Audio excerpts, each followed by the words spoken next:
en Génesis capítulo 43. Hoy día vamos a leer Génesis 43. Los hermanos de José regresan a Egipto.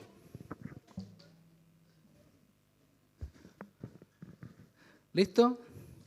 ¿Lo tienen ya? 43, sí.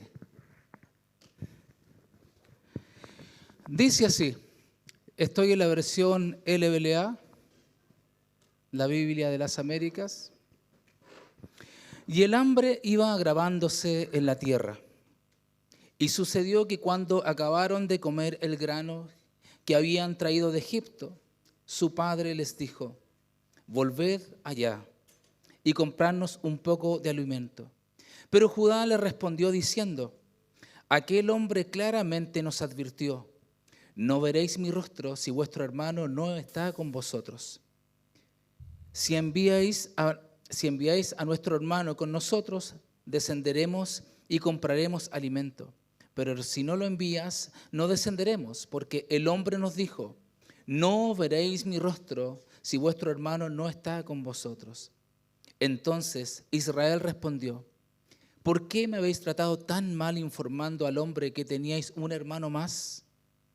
Pero ellos dijeron, el hombre nos preguntó específicamente acerca de nosotros y nuestros familiares, diciendo, ¿vive aún vuestro padre?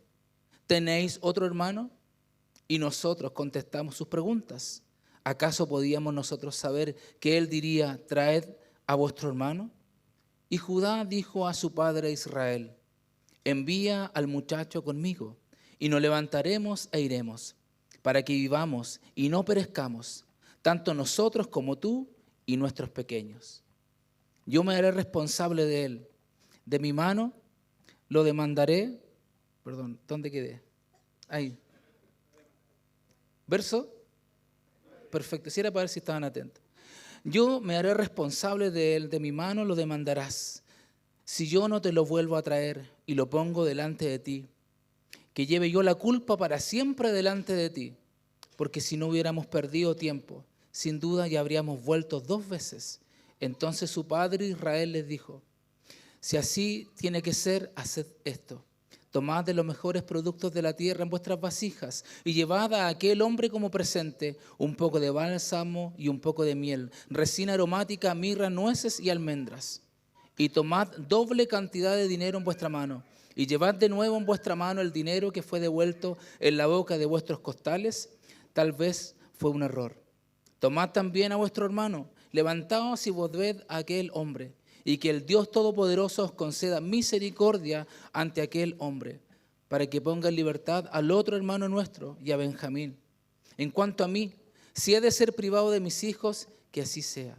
Tomaron pues los hombres este presente, y tomaron doble cantidad de dinero en su mano, y a Benjamín, y se levantaron y descendieron a Egipto, y se presentaron delante de José.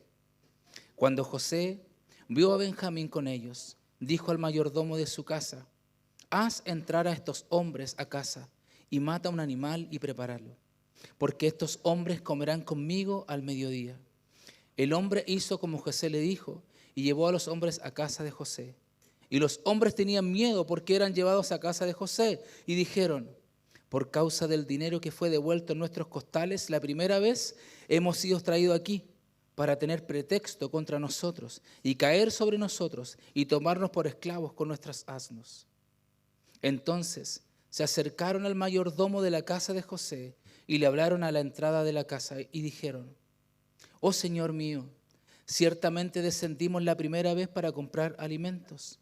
Y sucedió que cuando llegamos a la posada, abrimos nuestros costales y aquí el dinero de cada uno estaba en la boca de su costal, todo nuestro dinero.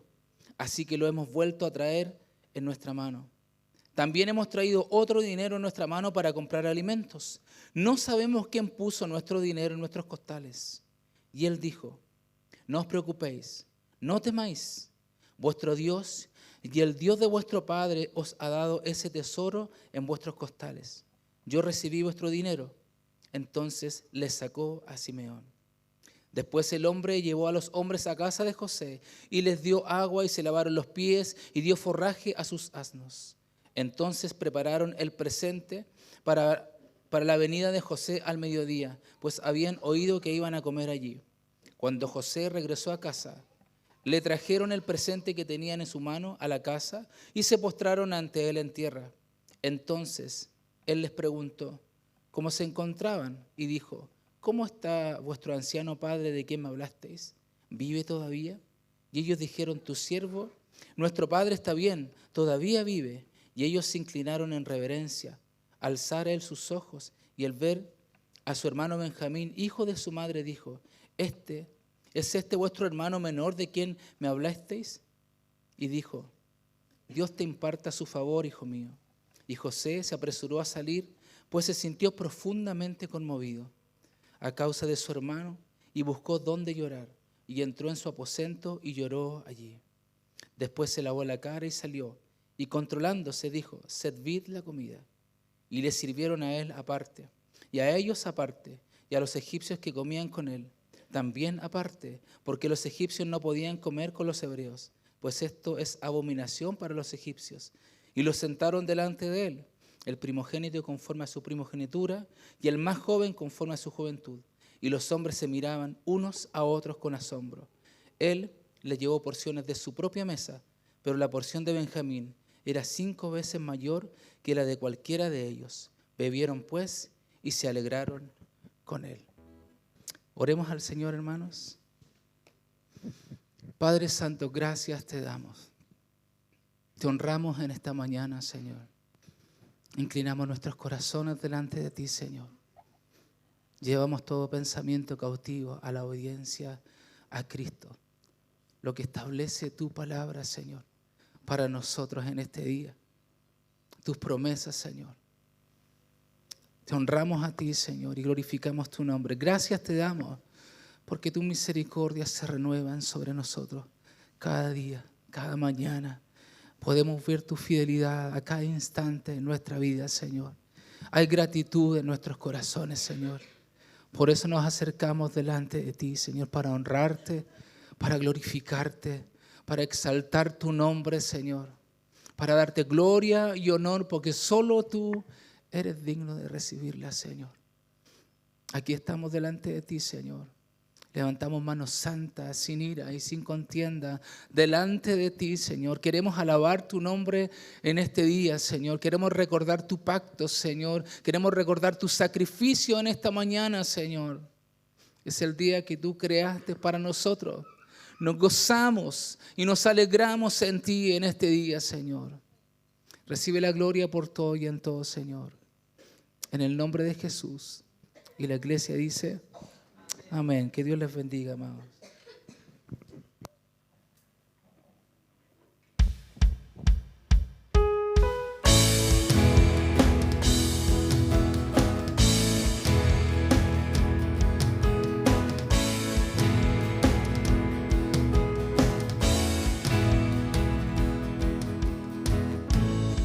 Necesitamos conocerte más, buscamos agradarte.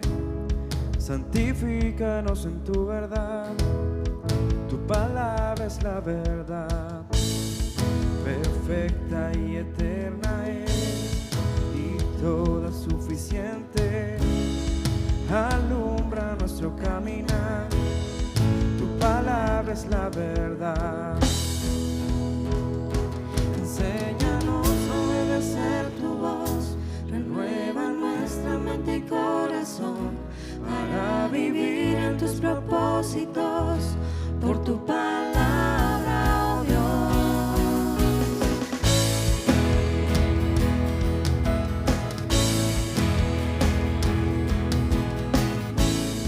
Infalible y poderosa, penetra el duro corazón, sobre todo prevalecerá, tu palabra es la verdad. Enséñanos a obedecer tu voz, renueva nuestra mente y corazón, para vivir en tus propósitos, por tu palabra, oh Dios, caminar en integridad, en todo tiempo hacer tu voluntad, a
montes se moverán.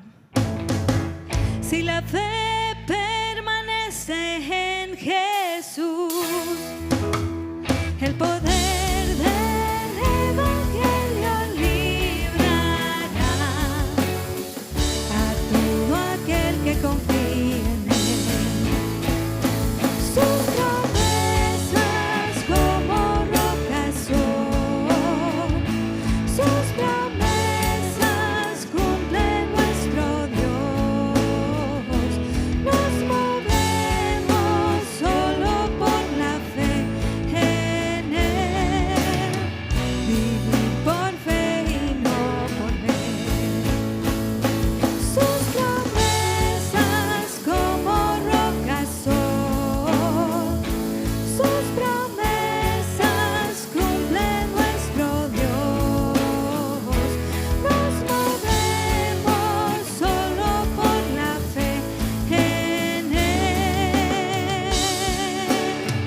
Vivir por fe y no por ver. Vivir por fe y no por ver. Vivir por fe y no por ver.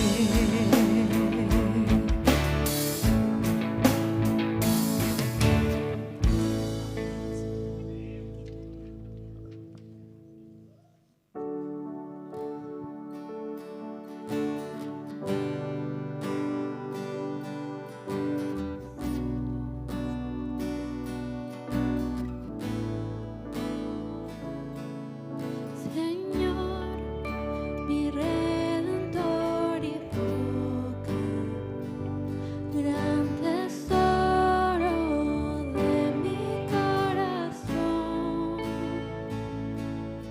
mi Dios, como tú no hay otro, solo en ti hay gozo y salvación. Tu amor más alto que los cielos, tu gracia más honda que el mar, tu ley es mi sabiduría, mi bien mayor y mi necesidad.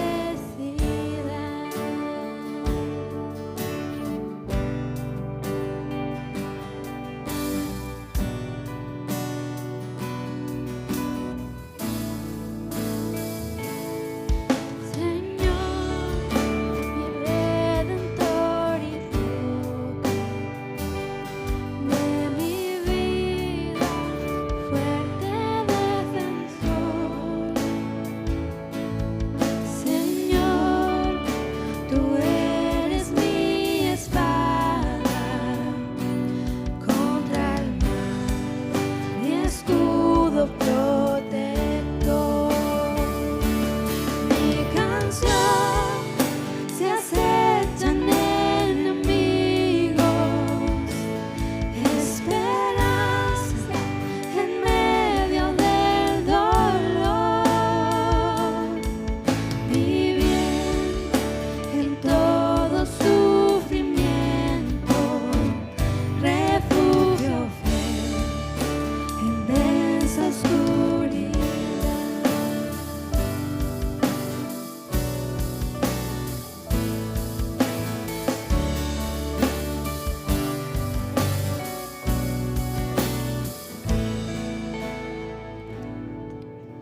Mi redentor y roca de mi ruina, dulce Salvador, mi cruz y culpa en tus hombros, tú por mí sufriste hasta morir. Mas tú venciste a la muerte, en ti encuentro libertad. Mas tú venciste a la muerte.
belleza y majestad cubren todo el firmamento.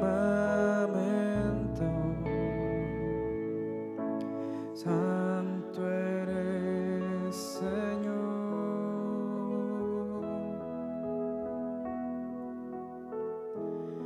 exaltado sobre todo. Los cielos no encierran tu presencia. Santo eres, Señor.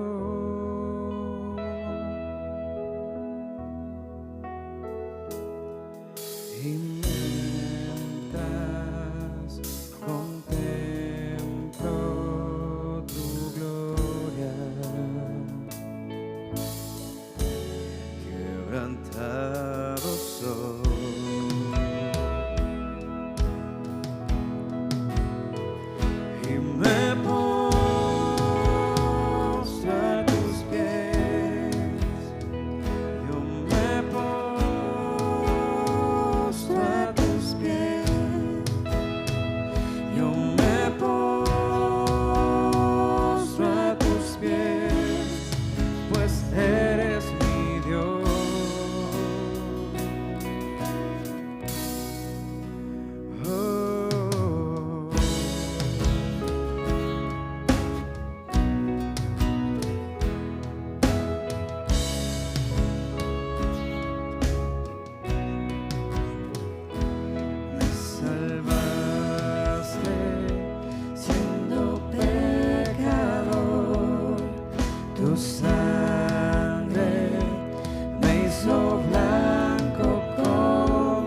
pueblo santo, pueblo amado, lo creado, ven, la gloria al Señor, noche y día, canta en gloria por la eternidad. Todo reino y dominio al postrado ven, La gloria al Señor, Él es santo, Él es digno por la eternidad.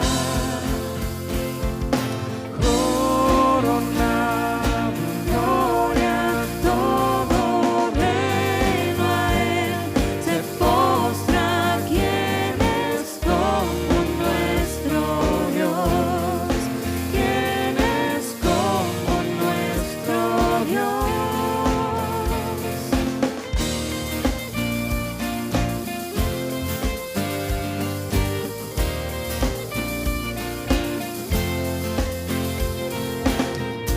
nuestro Cristo se ha encarnado, ha salvado. La gloria al Señor, en su gracia, Él nos guarda por la eternidad. Coronado en gloria, todo reino a Él se postra, quien es como nuestro Dios. Cambia el duelo en gozo, nos levanta desde el polvo, quien es como nuestro Dios, quien es como nuestro Dios.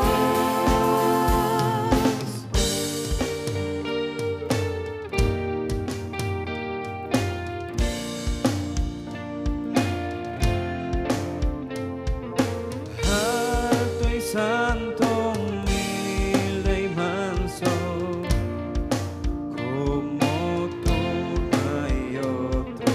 Fiel Mesías con nosotros, como tú no hay otro. Alto y santo, humilde y manso, como tú no hay otro.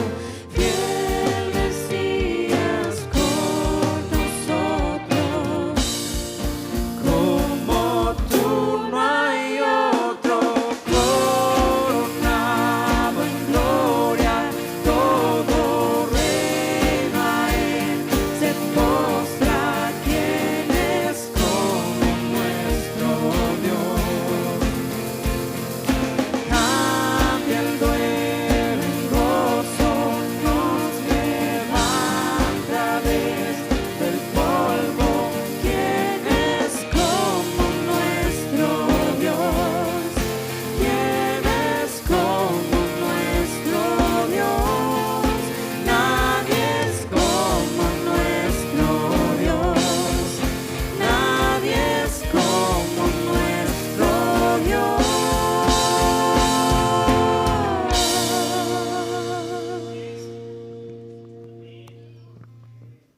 El Señor les bendiga, hermanos. Pueden pasar los niños antes de que oremos y nos presentemos delante del Señor de nuevo para reflexionar en su palabra. Bien, hermanos, los voy a invitar a que oremos, en primer lugar, a que nos podamos presentar delante del Señor y que podamos rogarle su gracia y su ayuda en este tiempo en particular. Una de las cosas que nos enseña nuestra confesión de fe y una convicción muy particular que tengo es que aún expuestos a la palabra del Señor, si el Espíritu Santo no hace una obra en nosotros, no hay posibilidad de real transformación. Y eso significa que la disposición de nuestro corazón tiene que ser humilde para recibir su palabra, para reconocer nuestra necesidad y para pedirle entonces al Señor que nos pueda ayudar. Entonces yo quiero animarlos, hermanos, a que ahora oremos y nos presentemos delante del Señor como somos, necesitados, falentes, para que el Espíritu Santo haga su obra por medio de su palabra en nosotros. Amén. Así que inclina ahí donde está, no se pare, pero incline su rostro, por favor, para que oremos. Señor, te amamos, Señor. Tú eres nuestro Dios. Reconocemos que tú nos has salvado solo de gracia. Has tenido misericordia para con nosotros. Has sido paciente también con cada uno de nosotros, Señor. Yo sé que has sido paciente conmigo, Señor. Y no podemos venir a esta hora a presentarnos delante de tu palabra solo con la capacidad de nuestro intelecto, Señor. No nos basta, no es suficiente entender en nuestra mente, Dios. Es necesario que tu Espíritu Santo traiga esta verdad a lo profundo de nuestro corazón, Señor. Que la verdad de tu palabra, que tu belleza mostrada ahí pueda ser de verdad vida en nosotros. Por eso queremos orar, Señor. Y queremos rogar la guía y la dirección de tu Espíritu Santo. Para que como cantábamos, Señor, así como tú eres grande, glorioso, Señor, no solo esté ese cántico en nuestros labios, sino en lo profundo de nuestro corazón. Que de verdad arda nuestro interior, Señor, por querer conocerte a ti. Esa es nuestra oración, Señor. Y no podemos, Señor, si tu Espíritu Santo no nos trae iluminación de tu palabra. Por eso oramos el día de hoy. Señor, te ruego que tengas misericordia de mí, que soy pecador. Y me des la gracia de predicar fielmente tu palabra. Señor, para que por medio de eso tu iglesia sea edificada y tú recibas toda la gloria, Señor. Te damos las gracias por este tiempo y nos disponemos delante de ti. En el nombre de Jesús. Amén y amén. Bien, hermanos, por favor busquen Gálatas capítulo 3, versículos 10 al 14. Dice así.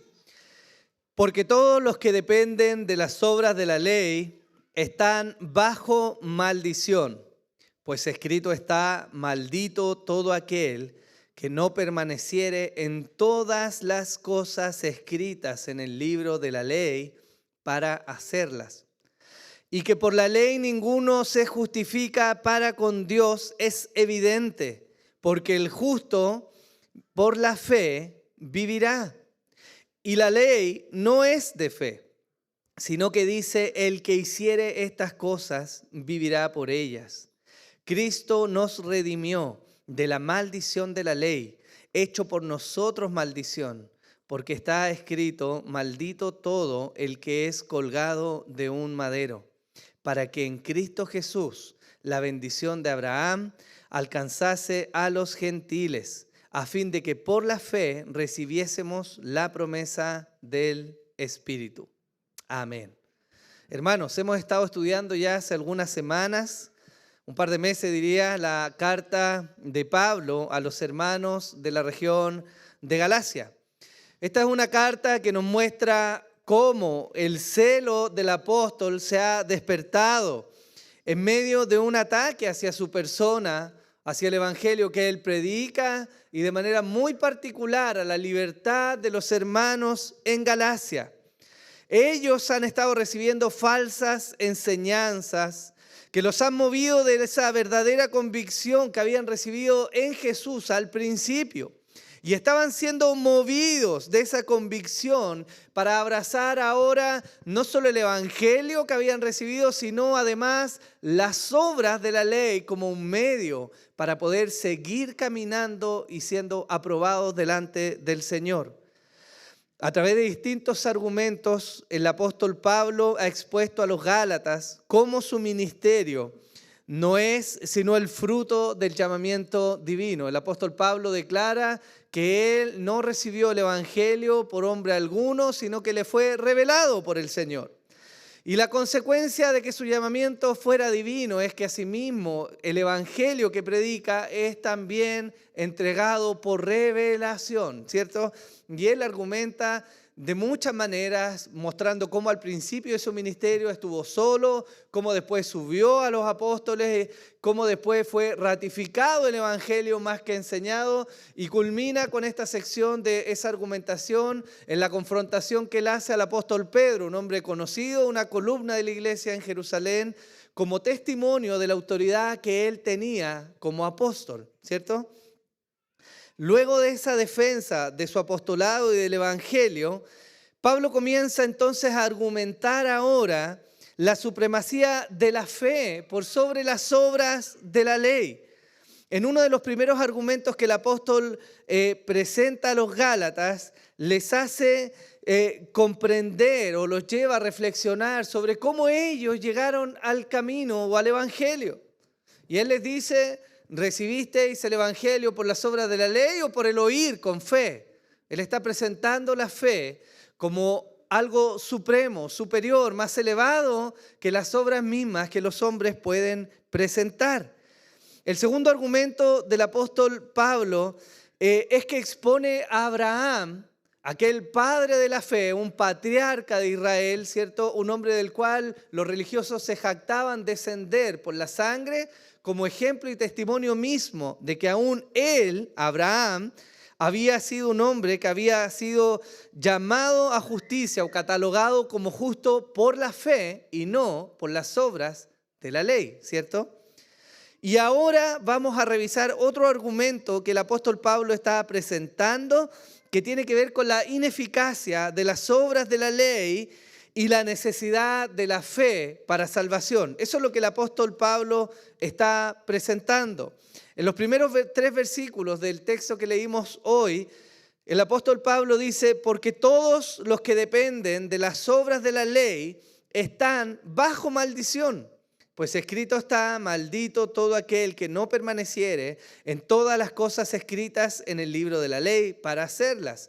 Y que por la ley ninguno se justifica para con Dios es evidente, porque el justo por la fe vivirá. Y la ley no es de fe, sino que dice: el que hiciere estas cosas vivirá por ellas, ¿cierto? Entonces lo primero que el apóstol está haciendo es que está presentando un argumento. Él está hablando de nuevo a los Gálatas para mostrarles ahora que ni la ley ni las obras de la ley son suficientes para que ellos permanezcan en esta rica vida de fe a la cual Dios los ha llamado. Y antes de que pasemos a ver el detalle del argumento, quiero llevarlos a dar una vuelta no tan larga para que comprendamos cómo el apóstol está articulando su pensamiento. Y lo primero que quiero poner en su mente o recordarle es el uso de la ley, en particular el triple uso de la ley. Esto lo vimos hace algunos meses, antes de comenzar la serie de Gálatas. Nos estuvo predicando nuestro pastor y hermano John Miller, y él nos habló precisamente del triple uso de la ley. Si no se acuerda, puede buscar ahí en el canal de YouTube, ¿cierto? Y puede llegar a esa enseñanza y repasar lo que vimos acerca del triple uso de la ley. Pero quiero recordarles solamente algunas cosas. El primer uso de la ley es el uso civil, ¿ya? Y ese uso de la ley se nos presenta que ha sido, o se nos muestra que ha sido puesto como un freno, una advertencia para los transgresores. La ley se levanta de tal manera que advierte a todas las personas las terribles consecuencias de quebrantar la ley de Dios. Por lo tanto, ese primer uso de la ley, el uso civil, viene a ser puesto delante de todos los hombres como una advertencia a no transgredir los límites de la ley, porque si no, hay consecuencias. Dios mismo toma cartas en el asunto para aquellos que quebrantan su ley. El segundo uso es un uso normativo. Y este uso normativo tiene que ver con la forma en que la ley no ha sido abolida, ¿ya? No ha sido quitada, ni se ha bajado el estándar de aquella ley, particularmente del Decálogo, ¿cierto?, que viene a ser un estándar de vida para todos los creyentes. Alguien podría decir, bueno, la ley no está en vigencia, ¿cierto? Pero esa ley y el Decálogo en particular nos está enseñando a amar a Dios y a amar al prójimo. Y tales cosas jamás han dejado de estar vigentes. Pero la ley viene entonces a ser una forma, un estándar, algo que nos ayuda a saber el norte por el cual nosotros debemos caminar. Estar en Cristo y hallar esa libertad en Jesús no significa de ninguna manera que podemos transgredir los límites de esa ley. Se sigue demandando de nosotros, del pueblo del Señor, una devoción absoluta y particular solo a Dios. Se sigue demandando del pueblo del Señor que guarde un día particular, el día del Señor, este día. Se sigue demandando de nosotros que no levantemos imágenes, que honremos a nuestros padres, que no matemos, que no mintamos, que no codiciemos, que no forniquemos. Esa ley sigue vigente. Y aunque hoy día no somos condenados por el quebrantamiento de esa ley, usted y yo seguimos siendo impulsados por Dios a seguir esa ley. Ese es el uso normativo. Pero el tercer uso tiene que ver con el uso pedagógico. Y el uso pedagógico de la ley nos muestra dos cosas de manera muy particular. La primera de ellas es que nos dice que la ley funciona como un espejo para mostrarnos nuestra propia condición. El apóstol Pablo lo expone en el libro de Romanos capítulo 7. En el versículo 7 él dice, ¿qué diremos entonces? ¿Es pecado la ley? Y él mismo responde, de ninguna manera. Al contrario, yo no hubiera llegado a conocer el pecado si no hubiera sido por medio de la ley. Porque yo no hubiera sabido lo que es la codicia si la ley no hubiera dicho, no codiciarás. Por lo tanto, un uso importante de la ley es el pedagógico. Y dentro del ámbito de la pedagogía de esta ley está el hecho de que la ley nos muestra lo que Dios demanda y por consecuencia nos muestra quiénes somos nosotros delante de Él. La ley es un espejo que ha de mirarnos o hacernos mirarnos a nosotros mismos y ver cómo se halla nuestro cumplimiento, cómo nos hallamos nosotros delante de esta ley santa. Éxodo 20, del 1 al 17, que es la exposición del Decálogo, los 10 mandamientos, nos dice así. Y habló Dios todas estas palabras diciendo, yo soy el Señor tu Dios, que te saqué de la tierra de Egipto, de la casa de servidumbre. No tendrás otros dioses delante de mí. No te harás ídolo ni semejanza alguna de lo que está arriba en el cielo, ni abajo en la tierra, ni en las aguas debajo de la tierra. No los adorarás ni los servirás, porque yo, el Señor tu Dios, soy Dios celoso, que castigo la iniquidad de los padres sobre los hijos hasta la tercera y cuarta generación de los que me aborrecen, y muestro misericordia a millares, a los que me aman y guardan mis mandamientos. No tomarás el nombre del Señor tu Dios en vano, porque el Señor no tendrá por inocente al que tome su nombre en vano. Acuérdate del día de reposo para santificarlo. 6 días trabajarás y harás toda tu obra, mas al séptimo día es día de reposo para el Señor tu Dios. No harás en él obra alguna, tú, ni tu hijo, ni tu hija, ni tu siervo, ni tu sierva, ni tu ganado, ni el extranjero que está contigo. Porque en 6 días hizo el Señor los cielos y la tierra, el mar y todo lo que en ellos hay, y reposó en el séptimo día. Por tanto, el Señor bendijo el día de reposo y lo santificó. Honra a tu padre y a tu madre, para que tus días sean prolongados en la tierra que el Señor tu Dios te da. No matarás, no cometerás adulterio, no hurtarás, no darás falso testimonio contra tu prójimo, no codiciarás la casa de tu prójimo, no codiciarás la mujer de tu prójimo, ni su siervo, ni su sierva, ni su buey, ni su asno, ni nada que sea de tu prójimo. Ese es el decálogo, esa es la exposición, ¿no? Y si somos honestos, hermanos, la cantidad de veces que abrazamos ídolos en nuestro corazón, o que tomamos el nombre de Dios en vano, o que simplemente dedicamos su día para nuestro deleite, o que dejamos de honrar a nuestros padres, o que deseamos el mal de nuestro prójimo, o que deseamos a la mujer o al hombre extraño, o que tomamos lo que no es nuestro, o que levantamos falso testimonio y murmuración contra otros, o que simplemente codiciamos. Todo esto es un quebrantamiento de la ley. Nuestros actos, hermanos, testifican de que no cumplimos el estándar de Dios. Y de manera más explícita, cuando la leemos, no solo nos muestra que no cumplimos, sino que nos informa con toda claridad el estándar que Dios ha dejado. A esto se refiere el primer uso de la ley, este uso pedagógico en el cual nos muestra cómo estamos nosotros. Pero hay un segundo uso de la ley en el ámbito de la pedagogía, y es que aparte de mostrarnos quiénes somos, también nos empuja a Cristo.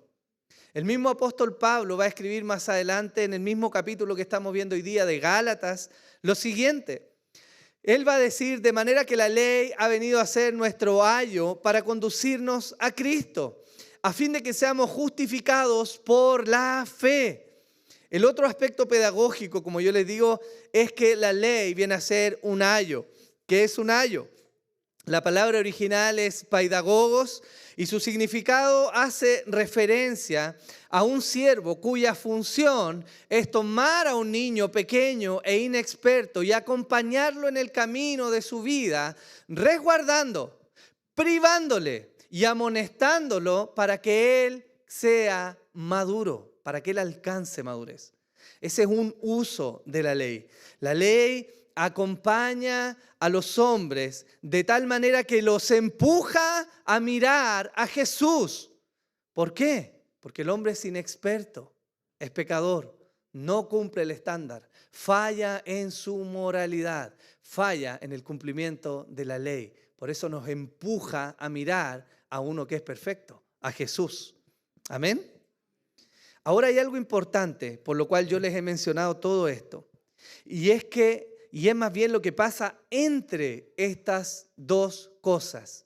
Hay algo que ocurre o que está implícito en el texto, entre que nosotros somos informados de nuestro quebrantamiento de la ley y entre que somos empujados a mirar a Cristo.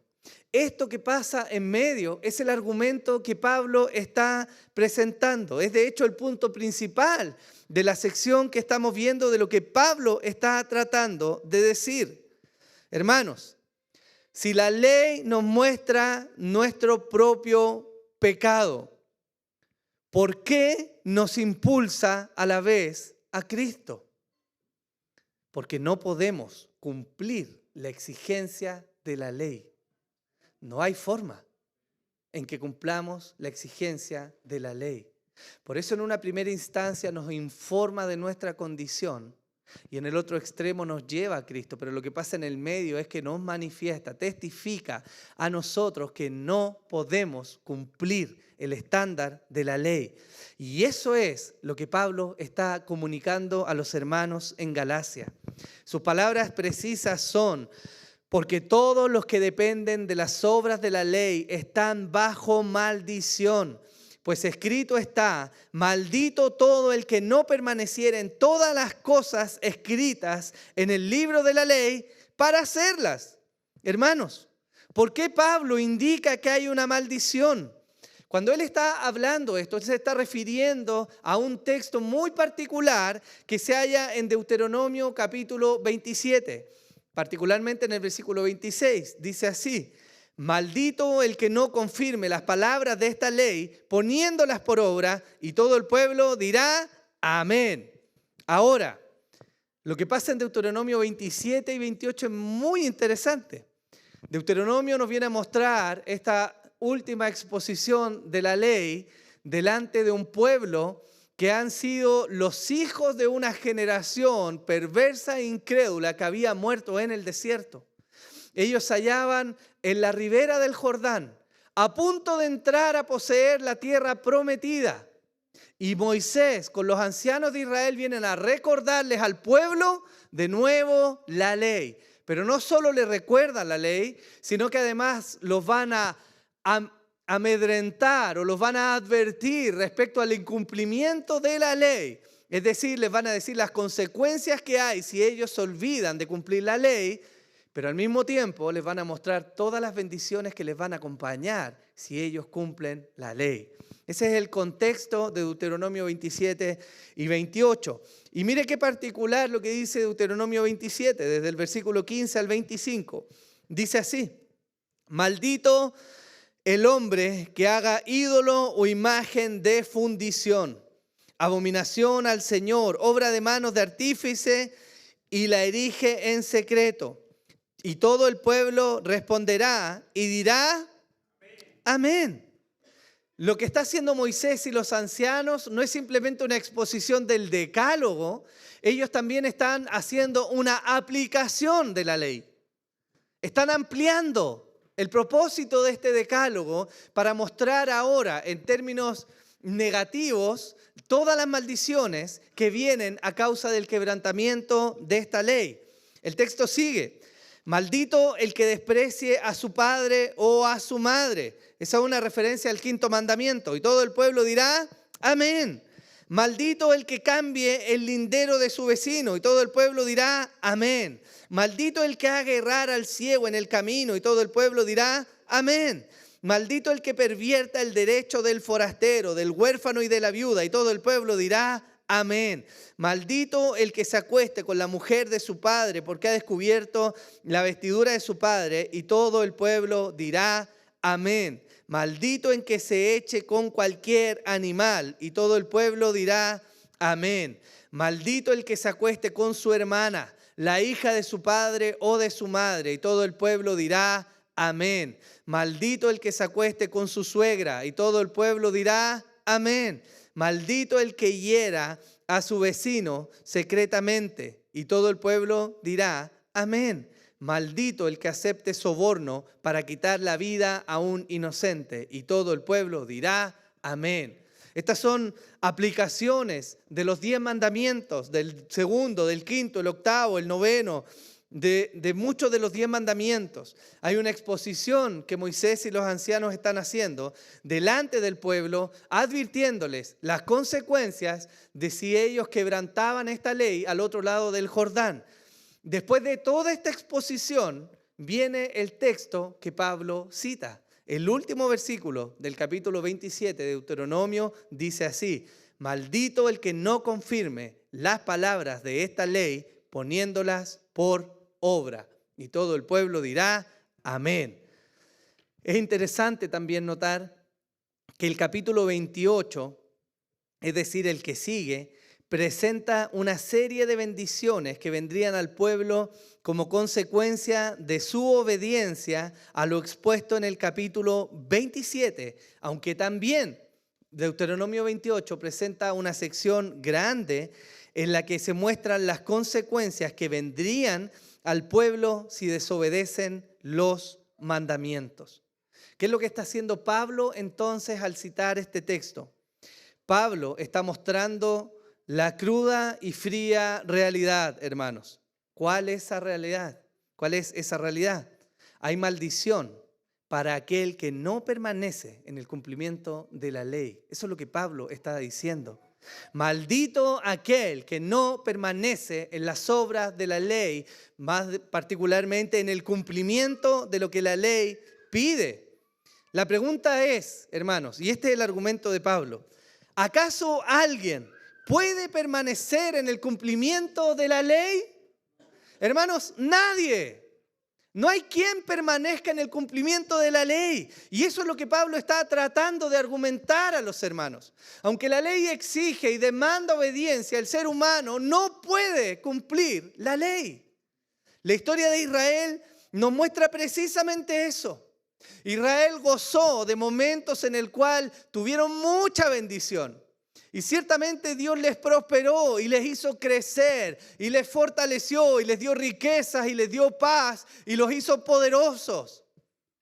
Pero Israel, al final de la historia, es un pueblo que falló en el cumplimiento de la ley. Y la consecuencia fue que Dios se levantó contra ellos. Esa es la historia de Israel resumida.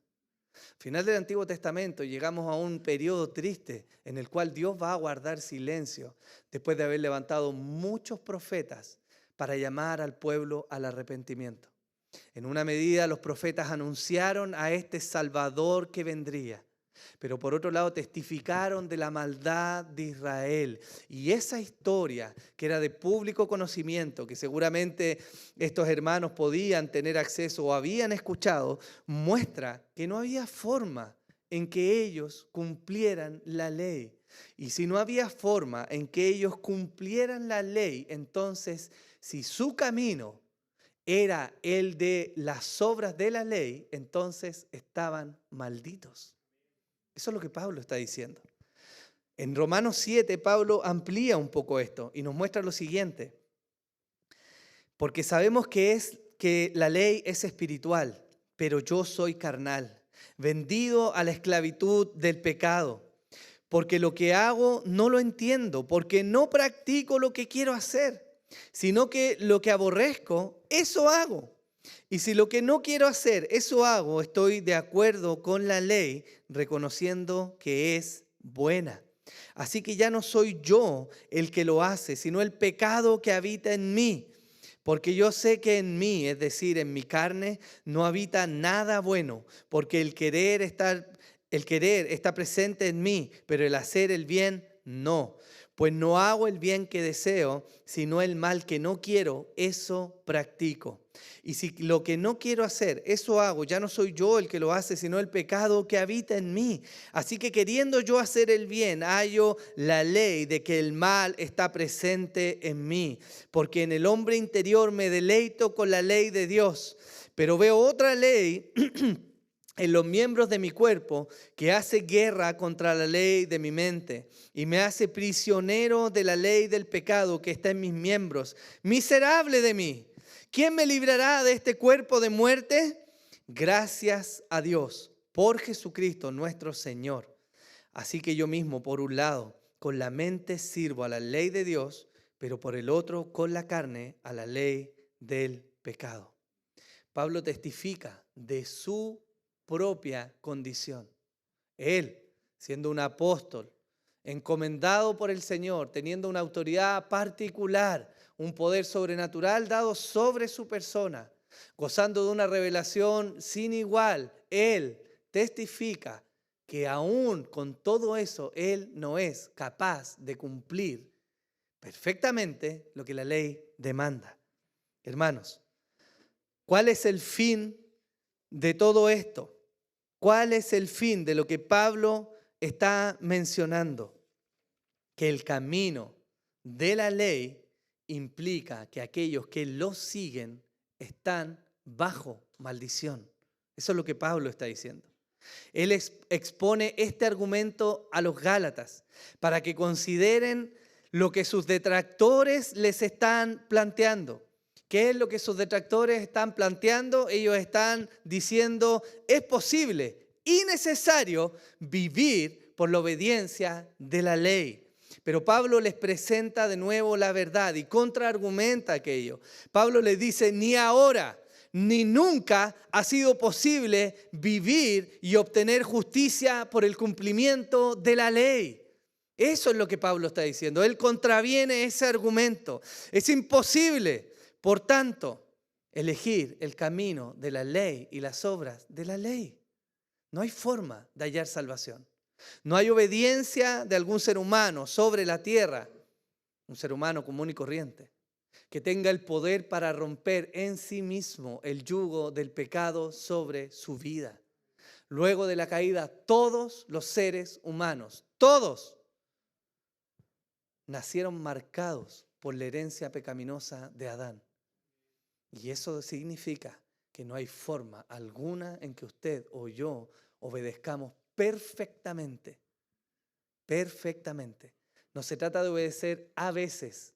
No se trata de poner en una balanza al final de nuestros días y decir, bueno, Señor, hice 101 buenas obras y me equivoqué 100 veces. Por lo tanto, por esa una, merezco entrar al cielo.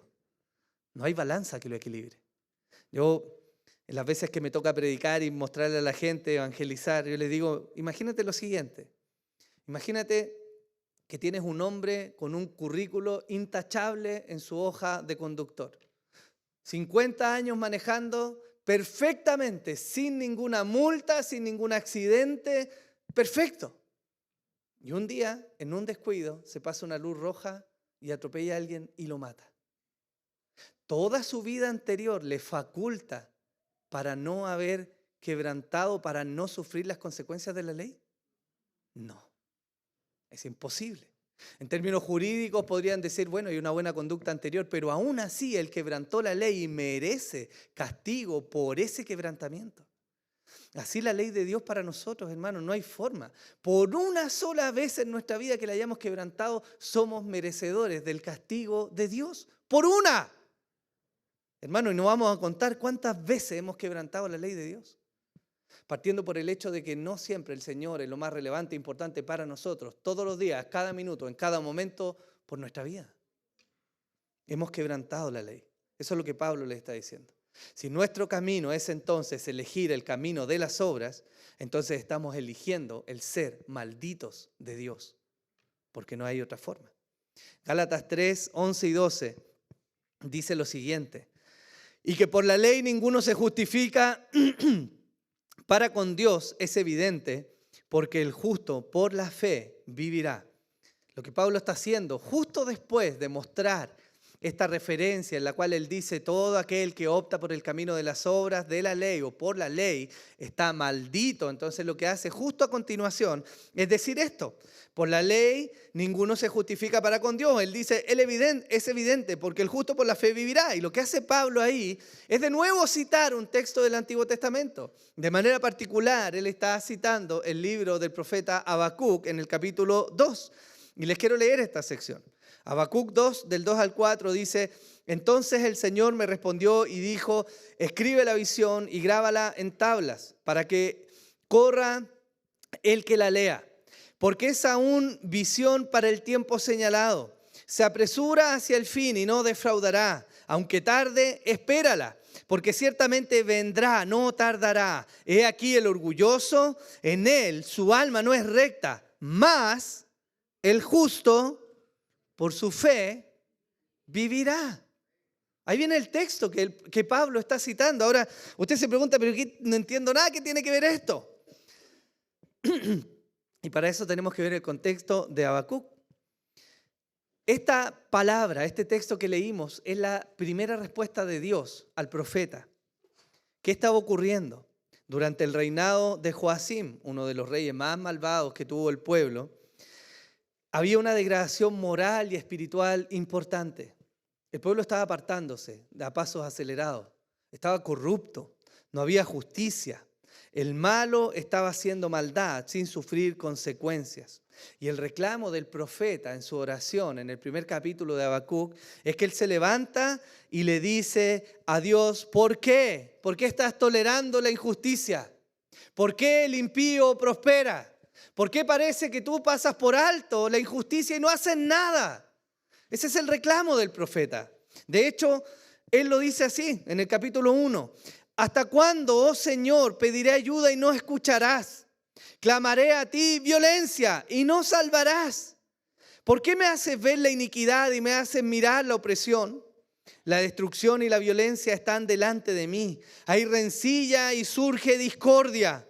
Por eso no se cumple la ley y nunca prevalece la justicia, pues el impío asedia al justo. Por eso sale pervertida la justicia. En lo que el profeta está viendo, la ley no se está cumpliendo y entonces la vida prometida en esta ley a sus ojos no puede llegar.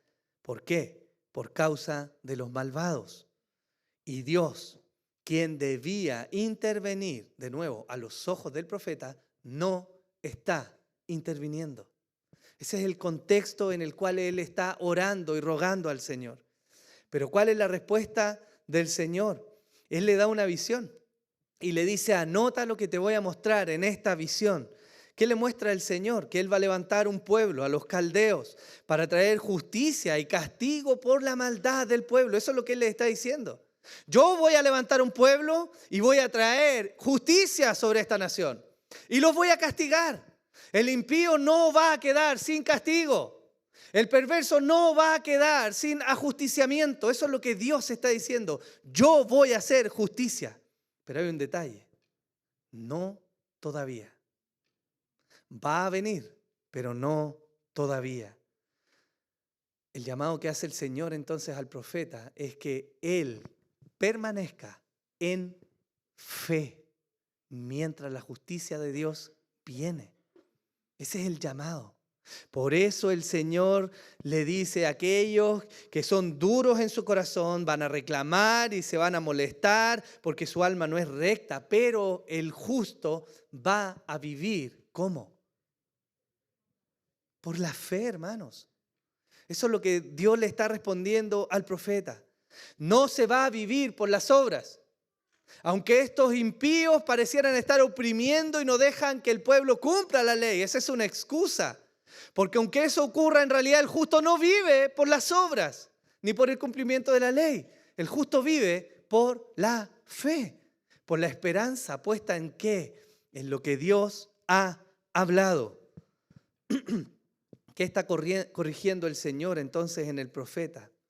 El Señor está corrigiendo su apreciación. Él cree que por la maldad de otros el pueblo no puede obedecer esta ley.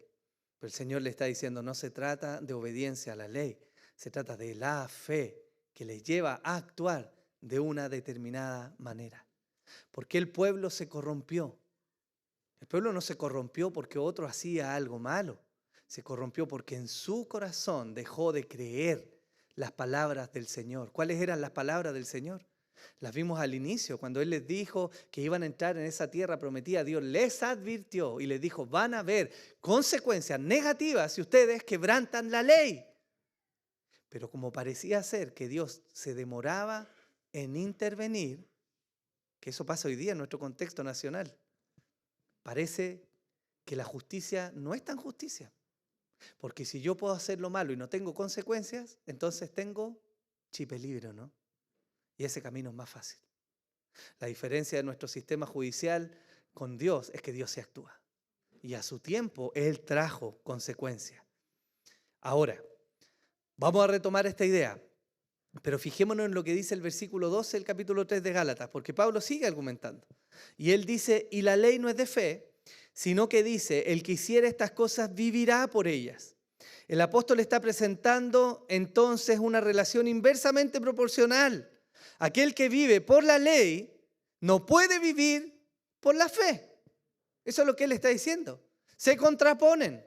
Tú no puedes vivir amparado en las obras de la ley, en el cumplimiento de la ley y al mismo tiempo vivir por fe. Es imposible. Si tú trabajas en una, la otra decrece. Eso es lo que está diciendo el apóstol Pablo. Y de nuevo, él está citando un texto del Antiguo Testamento. Él está citando ahora Levítico, capítulo 18. Dice así desde el versículo 1, y el Señor habló a Moisés diciendo, habla a los hijos de Israel y dile, yo soy el Señor vuestro Dios. No haréis como hacen en la tierra de Egipto, en la cual morasteis, ni haréis como hacen en la tierra de Canaán, a donde yo os llevo. No andaréis en sus estatutos, habréis de cumplir mis leyes y guardaréis mis estatutos para vivir según ellos.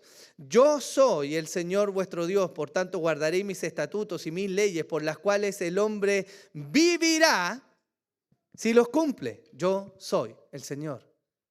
Y parece contradictorio, porque por algún lado nos está demostrando que el hombre no puede vivir por esta ley, pero aquí en Levítico nos está diciendo que el hombre parece que puede vivir por la ley, pero hay una cláusula. Y esa cláusula es el cumplimiento de la ley. ¿Por qué Pablo introduce esta cita de Levítico? Él está reafirmando su punto. ¿Cuál es su punto? Maldito aquel que confía en la ley, es decir, que trabaja en obras. El texto de Levítico que nos trae claridad, Levítico 18:5 dice, por tanto guardaré mis estatutos y mis leyes por los cuales el hombre vivirá. ¿Cuál es la condición que sigue ahí? ¿Sí? Si los cumple. Si los cumple. ¿Y cuál es el problema del ser humano? Que no puede cumplir. No es ni siquiera que no cumpla, no puede cumplir perfectamente siempre la ley de Dios. Está incapacitado. El ser humano es cautivo del pecado, no tiene libertad, no puede elegir a Dios, no puede elegir buscar hacer lo bueno.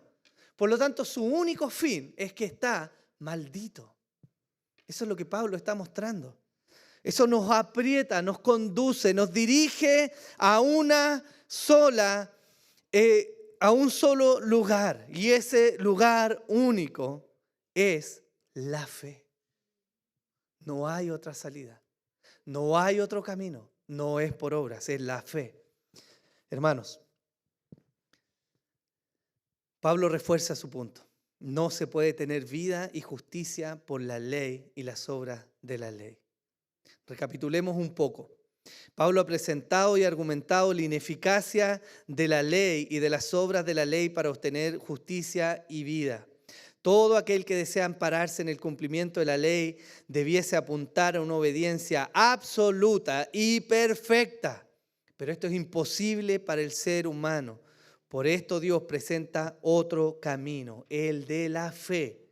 Y eso es justo lo que viene después de que Pablo presenta sus argumentos. En el versículo 13 y el 14, el apóstol dice: Cristo nos redimió de la maldición de la ley, hecho por nosotros maldición, porque escrito está: maldito todo aquel que es colgado de un madero, para que en Cristo Jesús la bendición de Abraham alcance a los gentiles, a fin de que por la fe recibiésemos la promesa del Espíritu. Si la fe, hermanos, es el camino, ¿en qué debemos confiar? En la obra de redención que Jesús ejecutó. Pablo indica que en Cristo tenemos redención de la maldición de la ley. ¿Por qué? Porque gracias a Cristo el castigo de la desobediencia de la ley pasó de nosotros y fue puesto ahora sobre el Salvador. Por eso Pablo está citando todo esto. Romanos 6:23 dice: porque la paga del pecado es muerte, pero la dádiva de Dios es vida eterna en Cristo Jesús, Señor nuestro. El que elige el camino de la ley y las obras tiene como retribución de su conducta la muerte y la condenación, porque esa es la paga del pecado. Y cualquier ser humano sin Cristo ha elegido cargar con su propia culpa. Eso es lo que Pablo les está mostrando. La redención en Cristo implica que Él mismo se ha ofrecido como aquel sacrificio agradable al Padre, que ha llevado sobre sí el precio de nuestra maldad. Pero Pablo dice algo importante: Él se hizo maldición por nosotros. Y tenemos que preguntarnos a qué se refiere esto. Deuteronomio, de nuevo, en el capítulo 21 nos dice: y si un hombre ha cometido pecado digno de muerte y se le ha dado muerte y lo has colgado de un árbol, su cuerpo no colgará del árbol toda la noche, sino que ciertamente lo enterrarás el mismo día, pues el colgado es maldito de Dios, para que no contamines la tierra que el Señor tu Dios te da en heredad. Ese texto de Deuteronomio no se está refiriendo a una cruz, pero está haciendo referencia a algo muy importante. Está citando, mostrando cómo en la ley aquellos que eran malditos de Dios, es decir, aquellos que habían quebrantado la ley y que por lo tanto eran merecedores de muerte, iban a ser colgados. Eso es lo que está diciendo. Y de manera profética eso nos está mostrando lo que iba a pasar con el Salvador. ¿Por qué? Porque nos está mostrando una doctrina muy importante, hermanos, y es que Cristo cargó el pecado de sus escogidos. Por eso Pablo está diciendo: Él se hizo maldición. No es un simple argumento poético en el texto. Él está diciendo: Él verdaderamente cargó el pecado del pueblo de Dios. Por eso se cumple en Él aquel texto que está citando: maldito todo aquel que es colgado de un madero. Si bien el Antiguo Testamento, como les decía, no hace referencia a la crucifixión, si menciona este tipo de castigo para hombres hallados culpables de un pecado de muerte. Ellos son hechos maldición, son malditos de Dios por cargar ahí eso. Y eso es lo que vemos en Jesús, ¿o no? También vemos lo siguiente: Isaías 53, versículo 6, nos dice: todos nosotros nos descarriamos como ovejas. nos apartamos cada cual por su camino, pero el Señor hizo que cayera sobre él la iniquidad de todos nosotros. El texto de Isaías es más explícito en presentar una realidad muy importante. Jesús cargó tu pecado y mi pecado. Él se hizo maldición por nosotros. Y eso abre la puerta a lo que Pablo está presentando delante de los Gálatas. El camino es el camino de la fe. Hebreos 10:12 dice, pero Él, habiendo ofrecido un solo sacrificio por los pecados para siempre, se sentó a la diestra de Dios. Pablo presenta el camino de la fe y muestra la obra redentora de Jesús en la cruz. De esta manera él logra unir la bendición prometida a Abraham con los gentiles, es decir, con su audiencia en Galacia. Lo que Pablo les está mostrando es que esa bendición prometida a Abraham, en la cual se le dijo, en tu simiente serán benditas todas las familias de la tierra, tiene un cumplimiento que es por la fe y no por la obediencia a las obras de la ley. Y aunque no es el tenor de lo que estamos hablando hoy día no estamos diciendo que no hay que cumplir la ley, estamos diciendo que no hay que ampararse en ese cumplimiento para presentarnos delante de Dios como justificados. Eso es lo que Pablo está diciendo. Hermanos, ni Abraham, ni David, ni Salomón, ni ninguno de los buenos reyes o profetas fueron capaces de dar un cumplimiento perfecto a la ley. La pregunta que sigue es, ¿cómo se sostuvieron entonces? ¿Cómo lograron sostenerse? ¿Cómo fueron considerados justos? Ellos vivieron antes de que Jesús muriera en la cruz. ¿Cómo?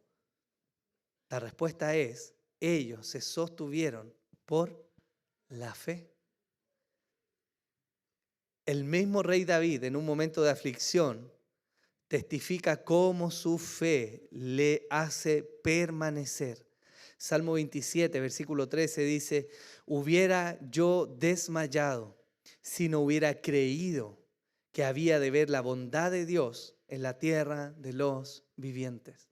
¿Qué está aplicando David ahí? Él está aplicando fe. Él no está amparándose en el cumplimiento de una buena conducta. Él no está amparándose en su labor de guiar al pueblo a una verdadera adoración espiritual a Dios. Y él hizo reformas. David trabajó en guiar al pueblo a una verdadera adoración. Él quitó los ídolos. Él trabajó en la purificación del pueblo, pero él no se ampara delante de Dios en todo su trabajo. Él se ampara en algo. Yo creo lo que Dios ha dicho. ¿Y qué dijo Dios? Que veré su bondad en esta tierra. Él aplica fe. El mismo profeta Habacuc al final de su libro dice lo siguiente. Aunque la higuera no eche brotes ni haya fruto en las viñas, aunque falte el producto del olivo y en los campos no produzcan alimento, aunque falten las ovejas del aprisco y no haya vacas en los establos, con todo yo me alegraré en el Señor y me regocijaré en el Dios de mi salvación. El Señor Dios es mi fortaleza. Él ha hecho mis pies como los de las ciervas y por las alturas me hace caminar. Habacuc termina todo ese diálogo y toda esa conversación con Dios en la cual él reclamó y le dijo, tú Dios no estás haciendo nada. Y el impío crece y se multiplica y la maldad aumenta y parece que estás dormido. Pero Dios le responde. Y después de la respuesta de Dios, el profeta entra en razón y él termina testificando esto. Aunque no vea nada hoy día, aunque no entienda cómo va a terminar, sé una cosa. El Señor, mi Dios, me va a sustentar. Él va a hacer justicia. Él va a guardar a su pueblo. Hermanos, y la historia nos muestra que Dios fielmente cumplió. Aunque el pueblo se corrompió, aunque vino el juicio y el castigo, Él guardó para sí un remanente. Usted y yo estamos hoy día acá porque Dios fue fiel a su palabra, porque Él avivó los corazones. Porque levantó para sí un pueblo que permaneció fiel. Por eso estamos hoy día acá delante de Él. Hermanos, como reflexión final, quizás alguno se esté preguntando, bueno, ¿para qué me sirve esta enseñanza el día de hoy? ¿No es evidente que seguimos al Señor por la fe?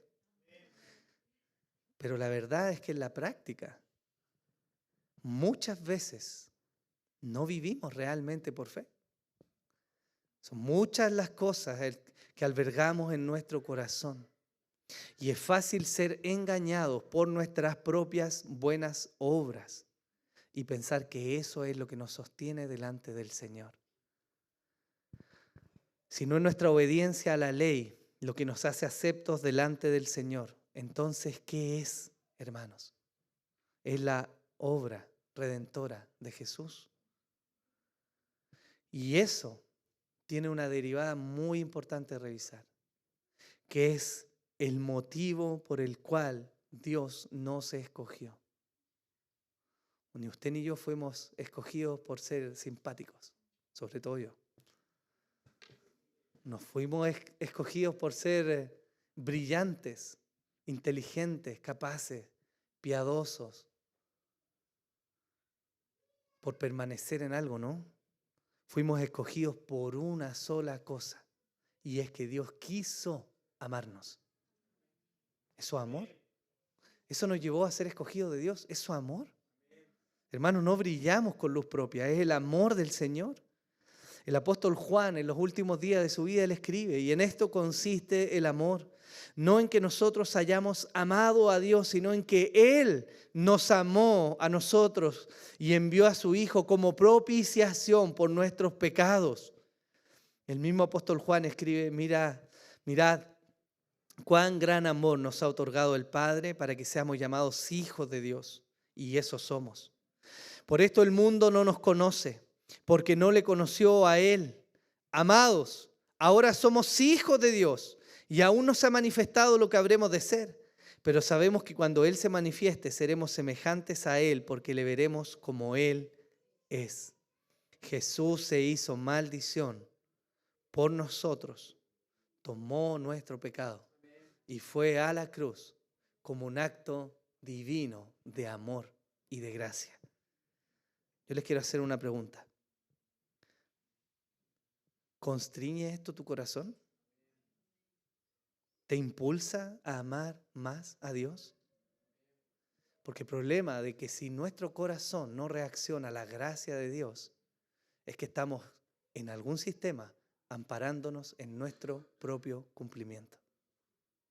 Un verdadero creyente que mira esta realidad no tiene otro camino sino la humillación delante del Señor. Él es digno de nuestra adoración. Por eso el pueblo de Dios se reúne y viene con el mejor de los ánimos y la mejor de las caras. No para caerle bien a alguien, sino porque Él es digno. Porque Él murió por nosotros. Porque no fui yo, hermanos, ni alguien de ustedes quien tomó el pecado de otro. Fue nuestro Señor Jesucristo. Él se entregó, y como Él se entregó y yo respondo ese amor, entonces Él es digno de toda mi devoción. Él es digno de toda mi energía, de toda mi vida, de todos mis pensamientos, de todo en mi vida. Él es digno. Ese es el motivo por el cual vivimos. Y no ser fanático, hermano. Es realmente amar al Dios que nos amó. Porque otro camino implica perdición. Porque aunque seas bueno, hermano, o aparentemente bueno, no hay salvación para ti en el cumplimiento de la ley. Somos llamados como cristianos a ordenar nuestras vidas, a obedecer la ley del Señor, pero por una motivación muy diferente, que es la respuesta en amor, porque Él nos amó primero. Ahí se evidencia la madurez de un cristiano verdadero. Responde en amor y obediencia a la ley porque se sabe amado por Dios. No por querer ganar algo, no por competir por el cariño de Dios, no por esa tendencia que existe hoy día contemporánea, moderna, en la cual les dice, hermano, ora porque le vas a doblar la mano al Señor, muévete, canta, levanta las manos para que Él te vea, para que gane su aprecio. Hermano, qué ridículo. No hay forma en que lo hagamos nosotros. Y hoy día vivimos después de ser receptores de ese amor, no antes. No es lo que yo haga lo que va a mover la mano de Dios para mi salvación.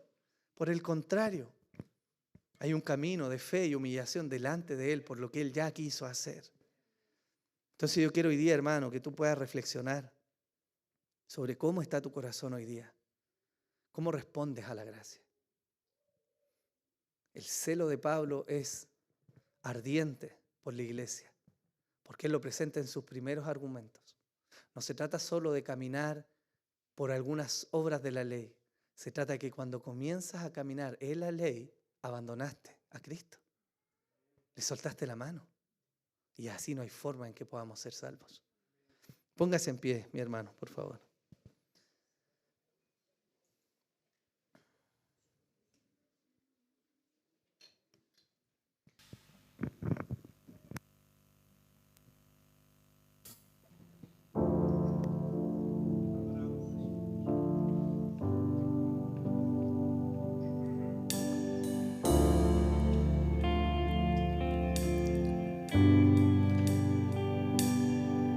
Miraste en la gran expansión tu lienzo de creador, y en la oscuridad tu voz galaxias exhaló.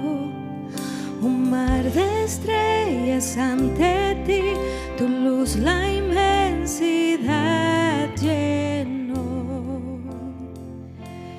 Y dijiste: bueno es. La creación declara: consumado es.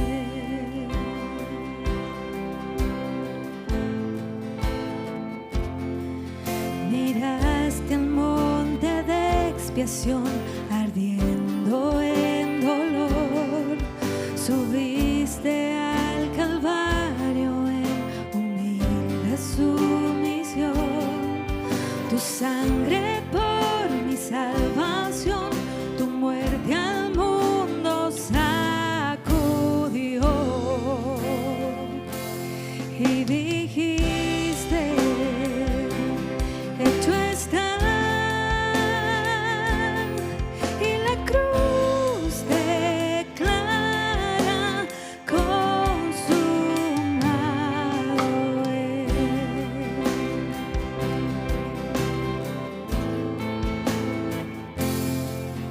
Hoy miro al santo lugar, el velo se rasgó. Al Rey de gracia puedo ver pidiendo mi perdón. Tu sacrificio me sanó, mi nombre en tus heridas, Dios. Y tú dices: eres mío, y tu amor declara: consumado es.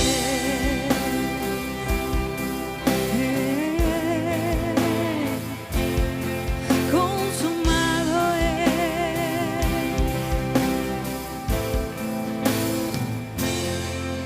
Yo miraré a la eternidad donde no hay más dolor.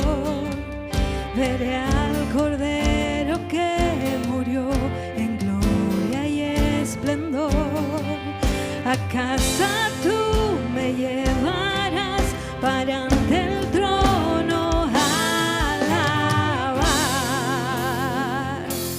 Y dirás: ven a mí. Y mi ser declara: consumado es.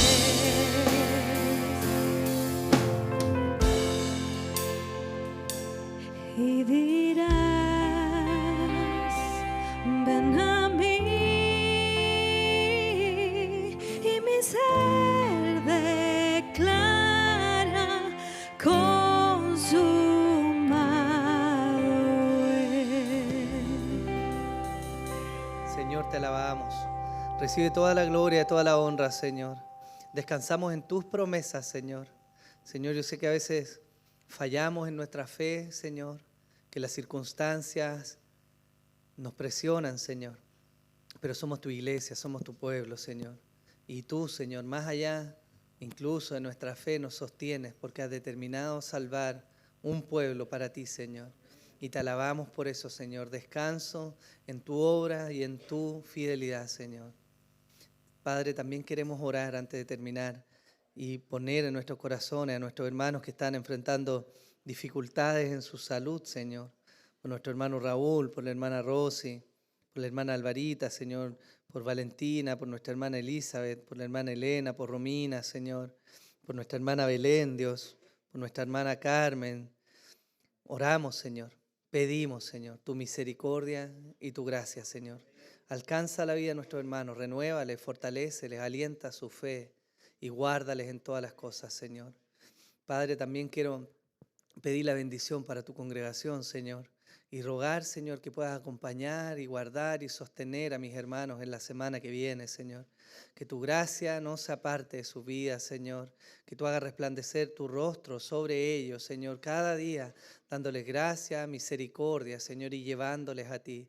Yo pido, Señor, por el bienestar de mis hermanos, Señor, en todos los ámbitos, Señor, que les prosperes, que les sostengas, que les guardes, pero de manera especial te ruego, Señor, para que hagas corazones fervorosos de ti, amantes de ti, apasionados por ti, Señor, y que se refleje, Señor, en nuestra lectura bíblica, en nuestras oraciones, Señor, en la comunión, Señor. Sé exaltado, te damos gracias y honramos tu nombre por haber tenido este culto. En el nombre de Jesús, amén y amén. Hermanos, hemos terminado nuestro culto. Yo solamente quiero recordar un par de cosas antes de que tengamos los avisos y nos podamos ir. La primera de ellas es que la próxima semana tenemos